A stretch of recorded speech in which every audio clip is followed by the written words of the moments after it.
Thank you for listening to WBHM Digital Broadcasting out of Birmingham, Alabama. The time is 45 minutes after the hour. Welcome, everyone, to the Paranormal Pride. My guest tonight is Lynda Quirino from Paranormal Survivor and Georgina Paranormal out of Georgina, Ontario, Canada. I hope I got that right. So this is her second time on the show, and I love having her on because she is so interesting and she has so many things to share, and she has a good attitude. I love people who always have a good attitude. They make this show fun for me and for the guests. So if you guys are out there in the chat room and you have any questions, please feel free to ask. So I really would like to ask her some questions from you guys because, this is about you guys and her, not about me. So, we could make it about you, No, there's going to be a show on next Wednesday on the 6th that's going to be about me. So That's okay. So I can wait until I'm on Wendy's show, Mystic Moon Cafe, to talk about me. So. Well, good. Then we can ask all these questions about you. Love it. Oh, yeah. So how did you start Georgina Paranormal? I had been with the Toronto Ghosts and Hauntings Research Society for about 7 years, and then decided that I wanted to go out on my own for a little while. I was dealing with a lot of cases up here in Georgina, so I thought, you know what, let's just see how this goes, and did a lot of talks at the library, and then happened to give a talk at the library locally, and about, 5 or 6 people came up to me afterwards and said, so what about, are you going to start a group up here? And I had been thinking about it. So in 2012, I decided, sure, let's just do it. And it's been crazy ever since. I mean, we're busy for a small little group. It's amazing how busy we are. And we tend to concentrate on residential cases. We are actually, that's our modus operandi, I think, at the moment, is to concentrate on helping the haunted up here in Georgina. And that's, I kind of fell into this again. It's always been me and the paranormal. We've had this love-hate relationship throughout my entire life. So, like I said, we talked the last time about so many things. I can't even remember half of them at this point. Right. So if I ask you something, well, you're not even going to remember if I ask you, so we're going to just leave it at that. Go for it. So,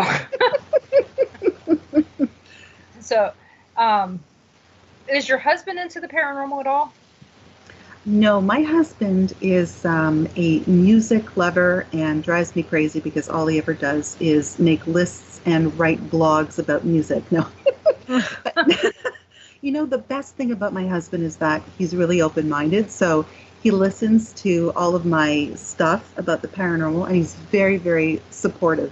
But no, he's not really into the paranormal. He actually thinks it's a bit creepy, I think. Has he ever said that you've ever brought anything home with you? Yes, he has. I actually was sitting in the living room about maybe 3 or 4 years ago, and he said, yeah, I think I saw a face look around the corner. Where were you yesterday? So yeah, he has noticed certain things, and noticed actually a native person in our house the day we moved in, which I found really, truly amazing because where I live is it's Chippewa territory up here. So I tweaked to that and thought, well, maybe he really did see something in the house. And I think, you know what, I think he sees and understands more than he lets on, Well, that could be, because I know that a lot of, well, the reason I asked the question is what we've noticed is a lot of married couples, they're one or the other of the spouse, well, one spouse is not involved in the paranormal. Yeah, absolutely. Ron and I are unusual. We do all of our paranormal stuff together. Right. Even though I'm the one on the radio, he's still right here supporting me in it 100% by being in the chat room and making faces at me and throwing stuff at me half the time. So it all works out. So we're together, and even with me helping out with the paranormal conference and stuff, yes, he's a big part of it. My name is the one that's attached to it, but Ron is. That's my name. Well, my last name is his name, so right. The pride. It wouldn't be the Paranormal Pride without Ron. Well, you know what? That's unusual too, in and of itself, because a lot of women don't now take their husband's name. I did as well. So, Quirino is my husband's name too. I wouldn't have had it any other way. No, same. But you know what? My maiden name was difficult, so Quirino is a lot simpler. I know you're going to ask me, what was your maiden name, right? No. You know what? My maiden name was Myers. So that's easy. Yeah, it was easy. But the thing is how many Denise Myerses are there? Right. There's a ton. But what's funny is there are a ton of Denise Pridemores. No way. Yeah. I had no clue. There's actually 2 authors. One that's got my first name, or 2 that have my first name, and 3 that have my middle name. My middle name is Denise. So there's 3 authors out there with my name.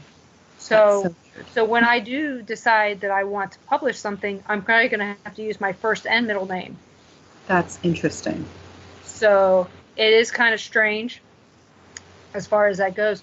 But we actually had a woman who lived down the road from us in our old neighborhood who had my first name and my married last name. And when her husband died, people contacted me and said, "We're so sorry to hear that your husband died." And I was like, "What in the hell do you know that I don't know?" Because I'm sitting there going, he was okay when I left the house. Yeah, exactly. That's a little freaky. And the thing is the guy's name was Larry Pridemore, and he was 83. And I was like, "Oh, okay, so you think I marry him with one foot in the grave and one foot on a banana peel." Okay. It's like, okay. So, oh, no. Yeah. That's funny. That's funny. I kind of laughed and said, no, but me and this other Pridemore lady, we used the same doctors, the same banks, everything was the same. So I just thought it was funny that we lived that close to each other. And like I said, it just made me laugh. But yeah, it was like, okay, whatever. But I just thought it was funny when people thought that my husband was 83 and I was only 33. I'm like, yeah, okay. And did you not look at the age? And I'm like, but no, it was Lula. The first name was Lula. And I'm like, there's other people named Lula in the world, not just me. Wow. But again, it's such an uncommon name that people think that. So, but I laugh about it. But again, my kids won't name their kid. They won't name their grandkid Lula after me. So that's a neat name. It's unusual, but apparently not with Pridemore. Unbelievable. So, but it was like, but if you ever need a word that's not in the dictionary for a password, Lula is it. I did not know that. I did not know that. That's so fun. But you learn a lot of stuff about your neighbors that way. But yeah, you do. But yeah, it's one of those things that people, when we would do these weird trivia things, we had at work, we had to know something unusual about other people, and that was the one thing that everybody would always pull out is, what's Denise's real name? And because my email said Denise.D, so they all thought that my real name was Denise something D, or something with a D in it. Like, that's so funny. Oh my gosh. So I was like, okay, whatever. But it was always fun for them. But I don't know. I just kind of laughed. So what do you guys do up in Georgina that when you're not doing paranormal stuff? When I'm not doing paranormal stuff, well, I know you're doing your art stuff, but what else do you guys do up there? Is there something known in your something in your area that's huge that we should know about? Well, you know what? We live in a really touristy kind of area because we're about an hour north of Toronto. We're on the shores of Lake Simcoe. We do have public beaches here. This is the resting place of Stephen Leacock, big author, Canadian author. The churchyard that he was buried in. We get a lot of claims of paranormal activity up there. But, you know, even aside from that, the structure of the church, St. George's Church there, is just incredible. So there's a lot of Canadian history up here. So we've got all kinds of things to do, beaches, and you can go boating, and it's just a good place to be. It's a nice place to be. So far, so good. We have a lot of new houses being built in the area, which people who've been here for a long time aren't all that thrilled with because it's not as cottagey, maybe. But it's still a nice place to be. Really nice, smaller kind of town. So yeah, the one of the shows, the show The Good Witch, is yes. filmed up in near that area. You know what? You're right. And there's another one called Murdoch Mysteries, which was filmed, I believe, in parts of St. George's Churchyard again. So yeah, there's a lot of filming that goes on up here because it's far from the madding crowd, and it's beautiful with the lake and the trees. It's actually quite pretty. I know that Supernatural's filmed in Canada, but I don't know if it's in your area or not. But I knew that The Good Witch was actually filmed like near Hamilton, Ontario. Right. There's a lot of filming in Hamilton. That's usually where we film Paranormal Survivor as well. I mean, from the view that they give from the sky, it looks very beautiful. Yeah, it is actually really pretty up here. I can't complain. I mean, it's quite nice. And even, you know, Hamilton, a lot of people will joke and say, well, you know, Hamilton, it's industrial and all of that. But, you know, you've got Hamilton, the Hamilton, Burlington, Niagara kind of corridor is absolutely beautiful. Well, I'll tell you, what they show on The Good Witch is very, very pretty.